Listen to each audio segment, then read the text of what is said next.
to this remake of The Breakfast Club. This is the earliest I've ever been on stage in your life. Oh, easy girl, easy. You haven't had breakfast, have you? I'm not going down there again, but okay. Thank you so much for getting off this. So forgive me if I'm a little off key. Hello. Oh, big wave.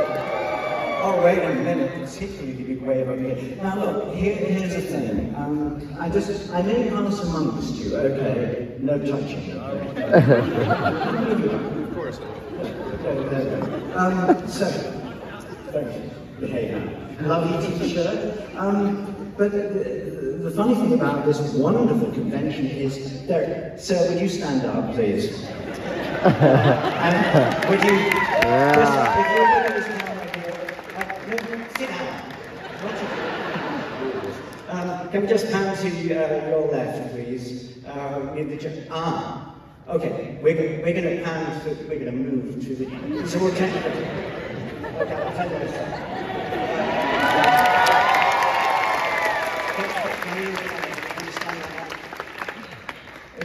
No, it shouldn't be Barbie and Ken. This is perfectly good. Very good. Well, I think I'll go home now. I'll leave you to do it. Ridiculous. You behave. Stop making so much noise. Okay. Here we go. Now look, this is Megacon. Who are these people? Are these like... Are they in prison? What? Why are you behind that bar? Who are you? Are they VIPs? You hear what? Who are you? Rob. Turn. Megacon, I'm astounded by the numbers of celebrity guests and so on. I mean, there are people who are not even in Star Wars. There's other films, do you know what I mean? But you are here to would you stand up? Stand up. This is almost, just turn, do you see that? We could do with we do the camera too there, look at that. What I have, here's a trick. If you look at the camera, you're on screen. If you look over there, all you see is my bald spot. So there's no way you can see yourself. Is that okay? What's your name? Jordan. Really? Too much coffee. Okay. The thing about Megacon is there's all sorts of films that aren't Star Wars. So, is anybody here like from Stranger Things or, you know, anybody here not seen Star Wars, a Star Wars film? Anybody? Guy with a hat? You've not seen the Star Wars film? Oh no, I've seen every Star Wars film. Well, hush my mouth. Really? Yeah. You okay? You've seen the Star Wars film? I have. Which is your favorite? Episode 3. With the Ewoks? My second. When Return of the Jedi came into theaters in May, I saw it 3 times in the 5 days it was there. You know, this is only going to last 40 minutes, this session, so if I speak to you, just 3 words, okay? That is all you're allowed. So, has anybody not seen the Star Wars film? Yeah, yes, get up. Well, so, all of you, this is good. So, what can I say? Just making sure. Oh, scary dude here. Okay, what is Star Wars about? It's about family. It's about family.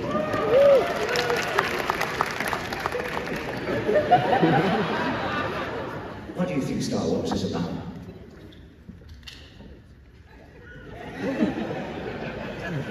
I'm going to die very shortly. It's about family, it's about silence. You look like you know what it's about. It's about Jedi. You're the guy with the hat. I saw you from over. Yeah, enough. You had your 3 words. Got it. Oh, now look at you. What's it about? It's about space. It's about space. Space. Family, silence. Space. What are you laughing at? You're wearing a Star Trek costume.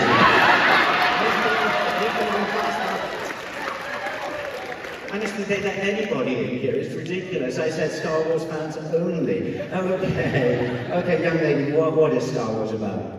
C-3PO. C-3PO! Stand up, take a bow. Just stand up. Just wave to him from there. Yeah. Not only about C-3PO, thank you so much. Thank you. Not only about C-3PO, it's about the golden droid, beloved golden droid, who has been bullied for the last 9 movies. Have you watched that? Think about it.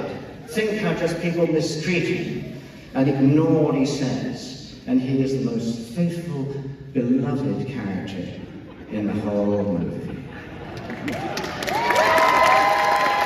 Of course, I'm assuming that you all know everything about Star Wars, more than me. But, of course, if you were sensible, you would find all the answers.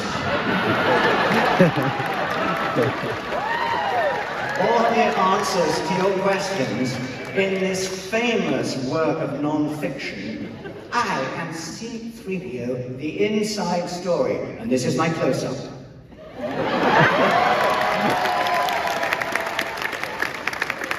So much. This book is on limited sale at this event, and for those who can't be bothered to read, it's got pictures in it. Photographs that you may never have seen before. So it seemed right to do it at the end of filming, or during the filming of The Rise of Skywalker, actually on set, writing away on my computer. Because when we filmed Star Wars back in 1976, you saw it a year later, but we finished it, and I said goodbye without much. It had been 12 weeks of, it was pretty grim. You can read about it in my book. Did I say yeah, I have a book. Yes. Have you got it yet? I have not, but I'm going. It is on limited sale. Where does one? It's on limited sale, but it's actually on my signing area, but you can buy it on Amazon and all the usual places. And on Audible, you can hear me reading it. And what's more, for those who can't be bothered to read or look at the pictures, you can just listen. But also, beloved J.J. Abrams, who wrote the foreword in this book that I wrote, called I Am C-3PO, The Inside Story, he actually, because one day on the set of Rise of Skywalker, we were talking, he said, "You should write a book." "Are you?" Because he's a very bright guy. I said, "Yes, would you do the foreword?" "It'll be an honor," he said. And then, of course, it came down to doing the audiobook, and I thought, well, you can't have anybody else doing JJ impersonation, so I called him, and during post-production on Jedi Skywalker, he went to a studio and recorded 2 takes brilliantly to the front of my book. I Am C-3PO. So it is available there. But at the end of the original Star Wars, you know, you're late. Why are you late? Do you know what time this started? I know you will. Yeah. See me afterwards. I told you before. At the end of that film, I didn't care. And then, of course, it was such a huge success that eventually I agreed to... You can't come in wearing makeup like that because it just throws me off. Just stand up and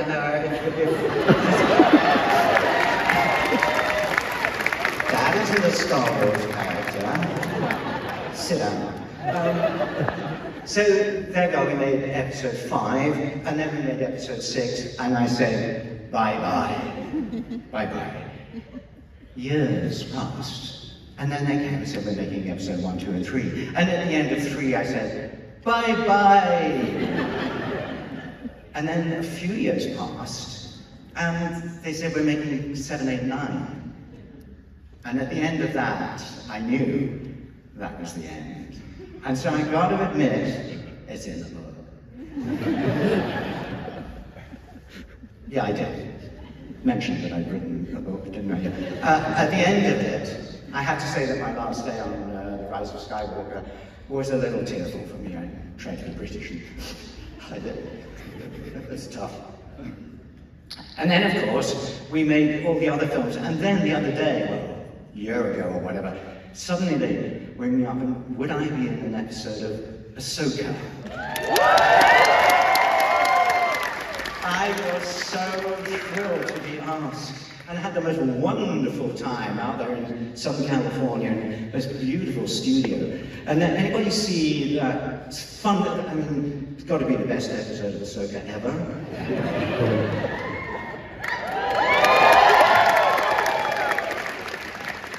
Just saying. Because for those who haven't, 3PO comes in. There's a kind of courtroom scene going on, large courtroom, a kind of round thing up into the sky and everything, very beautiful set. And 3PO comes in, and here I did something rather clever, which many filmmakers do. Dave Filoni and I had a script conference on Zoom, and basically the scene where 3PO walks in, says something, walks out, and I go, oh, you know, traveling all that way, jet lag, new costume, all that kind of thing. Can we make the scene a bit bigger? And so, yeah, I'm not an actor for nothing. I want more than those 3 words that I'm giving you. So we had enormous fun. And eventually, of course, we made the scene where 3PO comes in with a message from beloved General Leia Organa. I mean, they kept upping. I never quite, she started as a princess, for heaven's sake, and then became a, I don't know, whatever. But if you ever watch that scene again, 3PO comes in at the back of the set, on the doorway, and there are 2 guards. And to begin with, they just put their swords down, or their spears, whatever they were. And just lost his way. And then I had this total thing, and came up with a line which I totally stole from episode 4 from Sir Alec Guinness.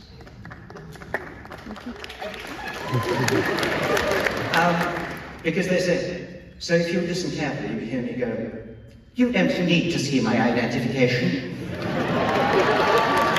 And that was a straight steal, and why not? Why, did I get paid for writing it? No. Oh, did I? No, I don't think so. So listen, we don't have much time. So for those who hasn't got my book here? Stop it. For those who haven't got, sit down. Sit down. Excellent. Good. That was unrehearsed. That was really good. Excellent. That was the second half. For those who haven't read the book and know all the answers, does anybody have a question of the only person in this room, in this world, in this galaxy, who's been in all of the Star Wars films? Young lady, would you stand up and look at you? Would you just walk towards me so that, and we're favouring camera 2, which it's got a pretty good lens on it. There we go. And what's your name? I'm Chloe. Chloe, how lovely. I'm Anthony. And how beautiful. You're wearing a frying pan? Okay. Did you have a question, Chloe? Yes, I would like to know, what was your favorite scene to film throughout everything you've done in Star Wars? Favorite scene? I got a couple of favorite scenes, really. Is this my close-up? Okay, that's fine. What I really hate about coming to a convention like this is where people come up to me and say, you know, you probably won't remember, but we met 30 years ago at a convention, and they show me a picture of me and them, and I don't look like that anymore. So I'm taking your film away from you. Chloe, my favorite scene actually was, to begin with, as many of you who've not read the book know that R2-D2 did not speak at all during, I'll feel safer on stage if that's okay, because there weren't 2 crazies here, you know what I mean? So I'm just going to come here. If we go back to Return of the Jedi, and it had become a surprise to me that after 6 months of working on the costume back in 1975-76, the first day's filming, actually it was the second day. The first day I had no relationship with R2-D2. On the second day when I said something, there was nothing, there was no reply, nothing. It turned out that they'd forgotten, or they cared to tell me, that I would be talking to myself throughout the movie. You don't realize this, because Ben Burt, 6 months later, put all those beeps and whistles in. So on that day, I remember the scene, it was where 3PO was going, "I've got to rest before I fall apart. My joints are almost frozen. What a desolate place this." And then, wait a minute, where are you going? Because it was beeping off. Now I've been for 2 hours standing behind a sand dune, and they couldn't get this R2 unit to come up floorboards in the sand because the motors wouldn't work. And I'm like, they're all in Parker jackets and goggles and everything, and I'm basically wearing, like, you know, sardine can in my underwear. Underwear. And I was like shaking with cold, and the line, which had been written months before, "I'm almost frozen," too bright. And then, wait a minute, where are you going? And I think probably my brain stopped from cold and I started saying, "George, it's kind of difficult talking to myself. Could somebody make a noise when I finish my line so that I can logically go to my next line and reply to whatever it's meant to be doing? Could you make a noise? Could you like go beep? Or something?" Oh, sure. So we did it again. Action. "Wait a minute, where are you going?" "Oh, or a beep." I promise you, after that, I would write out the lines and do it all by myself. So, there was one time where we were going to the road to Jabba's palace, which obviously wasn't there. So we're in Death Valley, a tiny little thing, we'd been in a tiny aircraft. There was about 6 or 8 of us there. And I'm rehearsing as they hid the camera in a glass-faced camera box, because that was going to be a matte painting. And I'm rehearsing, checking out the rocks and everything, and going, "Lando Calrissian never returned from this awful place." And suddenly, magically behind me, and there was George, squatting on his launch pad. Truly my favorite moment. He never did it again. That's a good question, Chloe. Thank you. A question from here. Yes, would you stand up? Just tell me your name, I'll repeat it. Mallory. Mallory. Mallory. Mallory, just, if you turn right behind you and address your question to the camera, and I will look at, sorry, it's my, okay, forget it, Mallory, what's your question? Jesus. I mean, you think this is a professional theatre, don't you? You're wrong, absolutely wrong. I have to tell you at this moment, what little test here, what am I saying here? What am I saying? No. Does anybody know what I'm saying here to people who don't hear so well? What am I saying? Yeah, you're meant to be the professional. I mean, they do let anybody in here, you know what I mean? So, somebody told me that, I think this means may the force be with you. So, can you do that again? Is that good? Yeah, is it? Yeah. So, your question, Mallory. So I work at Star Tours. Mallory works at Star Tours. It's the greatest ride at Disney. It's the greatest ride at Disney. Is the greatest ride. I just wanted to make sure. I actually believe so. Curiously, I was going to be in that hotel. Anybody stay in the Disney, what was it called, Galaxy? Stop. Whatever. I actually shot a scene using motion capture, which was brilliant. And then, of course, they closed the hotel. So what are you going to say, Mallory, about Star Tours? So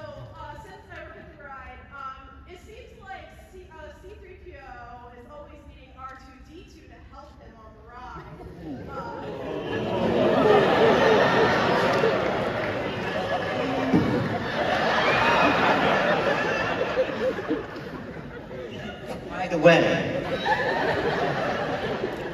when I talked about doing my voice, some of you may have heard me say that in the original film, well, in fact all of them, I had a microphone here, inside the face, and on the original 3, I had a cable that went right over the back and down here, and the transmitter was actually, yeah. So I was talking out of my all the time.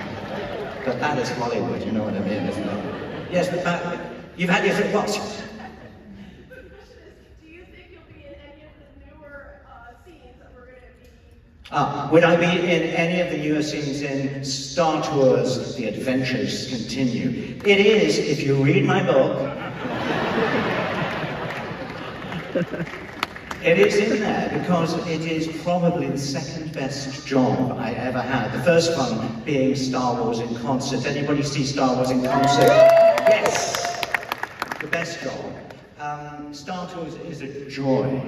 And one of the things about being in any of these things, these movies, these sideshows, if I may call it that, is that you can't say, you're not allowed to say anything about anything until it's actually on the screen and whatever. So, no spoilers.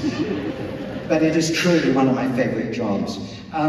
Somewhere in the middle there must be, young lady, would you stand up? Yes, you. And possibly if you look at camera 2, which is over there, and, well, yeah, oh. He's drunk again. There you are. Okay, what is your question? You're going to have, you don't have a... You see, it's that trick. Hello, Mom. Okay, you're going to have to speak up. Like this? Look at the camera. Yeah, you're not an actress, are you? Teasing you. What's your question?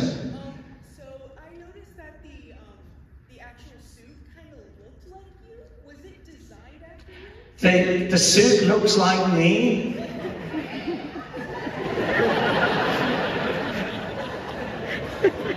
Not so much. But as you will read in the book, my first experience of being in a film studio ever was to take most of my clothes off in a room with 2 builders there, with buckets of plaster, which they then threw at my body. And so disgusting, I can't tell you. And eventually peeled it all away, put it in the middle, and poured plaster inside, made a model of my body standing there. It was awful. It was so embarrassing. But Liz Moore, the sculptor who created the shape that we recognize, very quickly with modeling clay built up the Art Deco shape that you know, totally. So the body is actually mine, yes, it's all mine. But the face, you have to realize that the 3PO's nose, my nose is just about there in his face, there's not much room. But it was Liz who created in 3D what Ralph McQuarrie had painted two-dimensionally, which is why I was in the movie, because I loved something about 3PO's face touched my soul when I saw it, even before I read the script. So it is my body inside.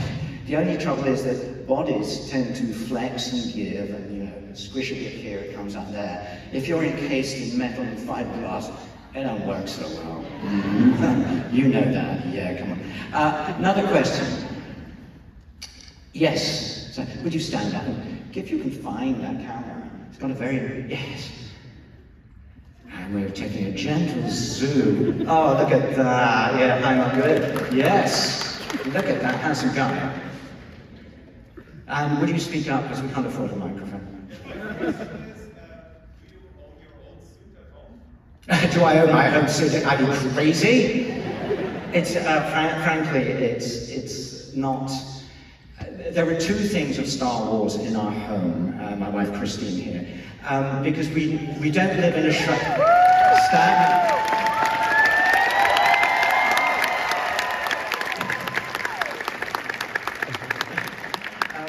we don't live in a shrine. There are 2 things. One is, it's me now. she gets enough attention. One of the things is a thing that looks very like an Oscar, a gold statue. It isn't an Oscar, obviously.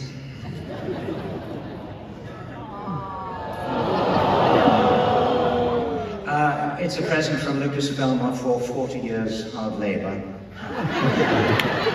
And it gets harder, I can tell you. The other one is an item I was given, but I don't think it was an event here, but it's a Lego statue about that big, a very blocky, like a piece of artwork, and it was given to me by the producers of the Lego Clone Wars or Yoda Chronicles and all that kind of thing. And it is a beautiful piece of modern pop art. And those are the two objects that might give you a clue to my career. If you can call it that, I don't know. So no, it would be embarrassing, I think, to go to anybody's. I always remember visiting Alec Guinness's home in the countryside with his wife Merila, and there, very discreetly, just casually, sort of at the edge of the fireplace, was an Oscar. And I thought that was the way to do it, you know. You shouldn't hide it, but neither do you want to like blowing it out. So, no, I don't. I've had some souvenirs in the past, and you know, when it's nice to remember things. But most of my memories are in here now, and they are quite strong. Oh, you have no that in the book.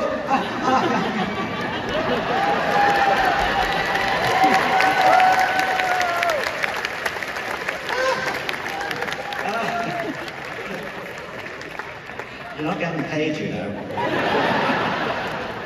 Another question. Yes, young man in the pink shirt. Go for it. So in many ways, C-3PO is like one of our narrators of Star Wars for the last almost 50 years. So I'm just wondering if you could just reflect on that and what it means to you and your, at this point, generational legacy. Generational legacy. There's the thing.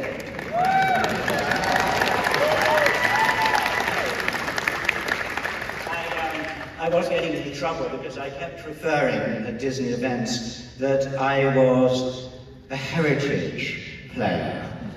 And they said, no, that generally, heritage is now referred to concerning carrots or tomatoes. The word was, I think you said legacy player. Legacy player. Yes, a legacy player. How old does that make me feel? But curiously, it's a very good question actually, because whose is the first voice you hear in a...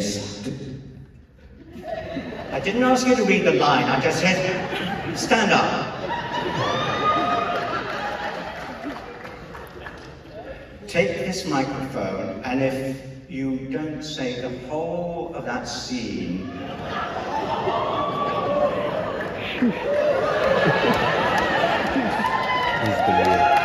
Let's go.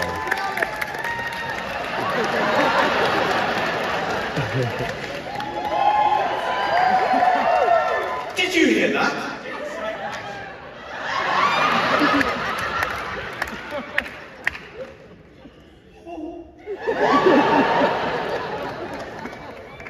Before you can do anything on a film set, somebody has to say, roll sound, turn over. You then get people saying running, meaning the sound of the thing. Then, and you have to look at the camera. Then you hear an action. What about background? Oh, shut up.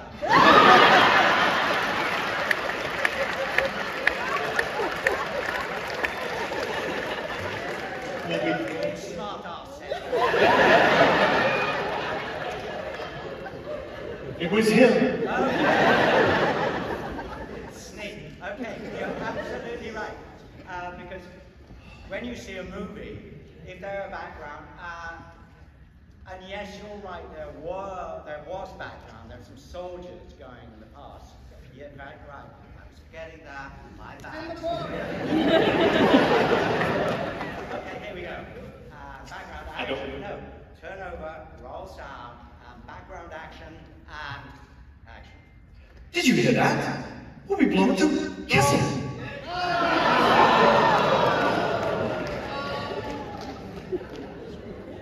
It's nerves. But don't you go, why?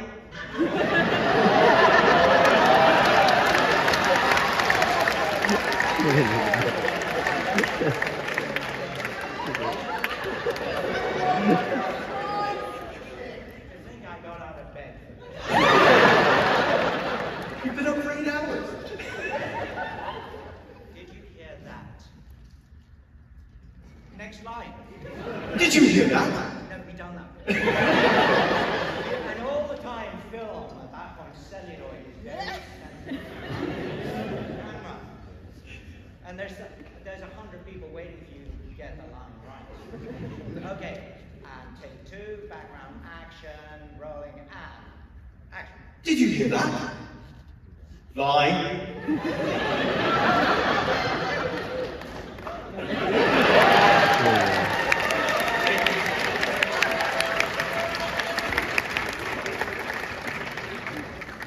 This is how it's done.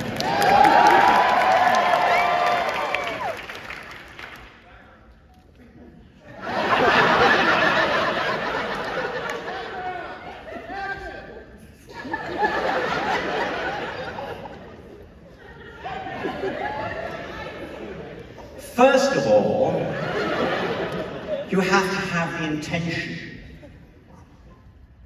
Did you hear that? Did you see me hear that? No. Do you get it?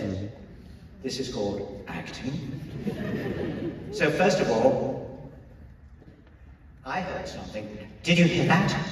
They shut down the main reactor. Well, now you should say it, can't you? We'll be destroyed for sure. There'll be no escape for the princess this time. Was that better? What is interesting is in one of my original scripts, it says that there's one word changed, or 2, no, 1 word. Did you hear that? They shut down the main reactor. We'll be destroyed for sure. There'll be no escape for the captain this time. Whoa. Yes, it was going to be Captain Antilles in the 3rd draft of the script. But here we are where we are at Megacon. And I didn't think anybody would be here today, actually, so I'm really quite chuffed that you turned up. It's very kind of you. And the fact that some of you turned up, I think, excuse me, back in 1977, I'm suspecting you might have seen an early version. Some of you are old enough to have seen it originally. Without you guys and the people you told about it and so on, none of us would be here today because there would have only been one Star Wars film and you would have gone on and watched stupid things like Star Trek. And so it is actually because of you and your friends that have brought me and yourselves here today, and I hope you're making friends, because genuinely, I love the fact that Star Wars has made a global family around the world, and you are very much a part of it, and today, you make me feel about it. So, may the Force